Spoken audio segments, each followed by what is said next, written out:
Halo semua, apa kabar? Semoga dalam keadaan yang baik dan sehat.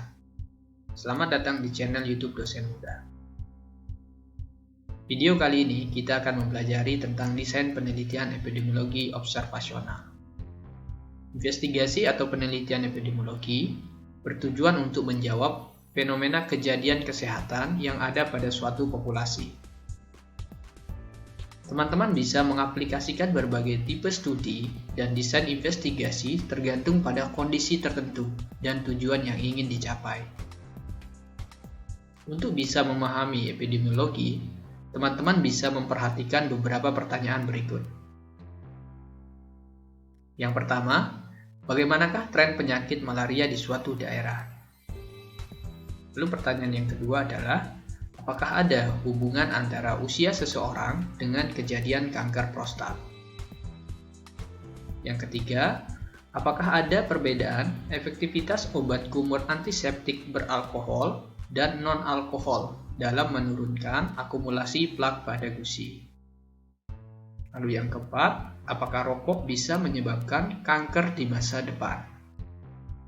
Dan yang kelima, apakah faktor risiko dari kematian akibat penyakit komorbid COVID-19?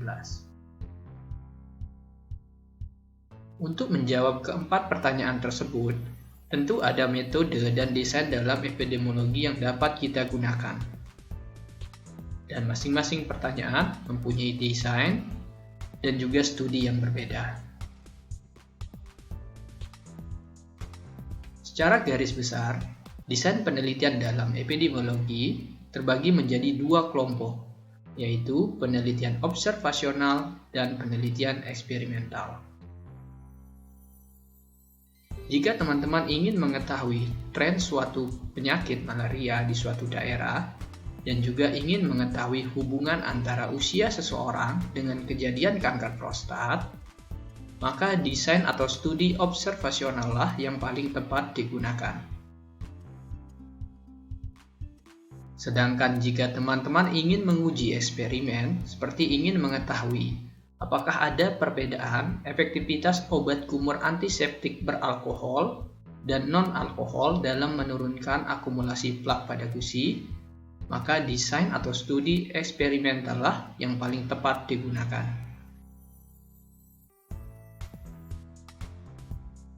Penelitian observasional merupakan penelitian yang dimana peneliti hanya melakukan observasi, tanpa memberikan intervensi pada variabel yang diteliti.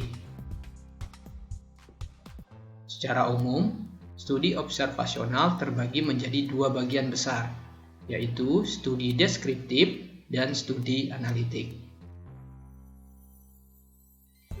Studi deskriptif umumnya paling sering digunakan untuk menggambarkan tren atau pola suatu penyakit dan dapat mengukur kejadian dari faktor risiko penyakit dari suatu populasi. Sedangkan studi analitik digunakan untuk mengetahui asosiasi atau korelasi antara kejadian penyakit dengan faktor risikonya.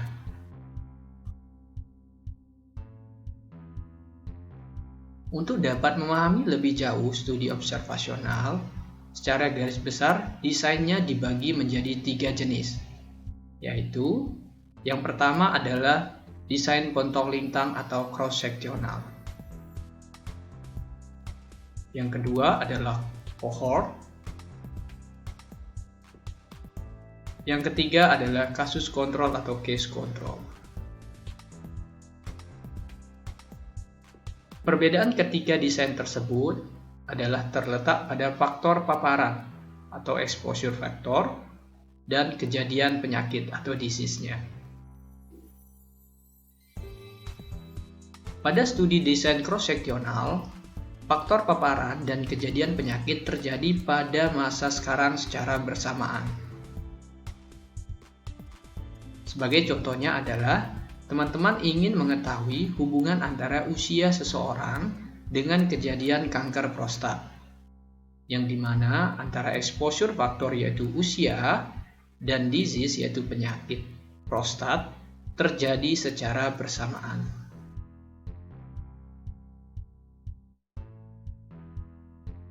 Pada studi desain case control, faktor paparan terjadi di masa lalu dan kejadian penyakit terjadi pada masa sekarang. Sebagai contohnya adalah, teman-teman ingin mengetahui faktor risiko dari kematian akibat penyakit komorbid COVID-19. Yang dimana disease atau penyakitnya saat ini adalah COVID-19 yang bisa menimbulkan kematian. Dan kita mencoba menelusuri ke belakang faktor risiko penyebab kematian tersebut. Apakah disebabkan oleh komorbid seperti diabetes mellitus atau kardiovaskuler yang sudah terjadi pada pasien di masa lalu. Sedangkan pada studi desain cohort, faktor paparan terjadi di masa sekarang. Kemudian diselidiki apakah kejadian penyakit akan terjadi di masa depan. Sebagai contohnya adalah, teman-teman ingin mengetahui apakah rokok bisa menyebabkan kanker di masa depan. Tentu, exposure faktornya adalah perilaku merokok yang terjadi saat ini. Dan kita identifikasi ke depannya selama 10 tahun ke depan, apakah akan menyebabkan kanker atau tidak pada seorang sebagai disease-nya. Itulah beberapa penjelasan dan contoh kasus dari masing-masing desain penelitian observasional.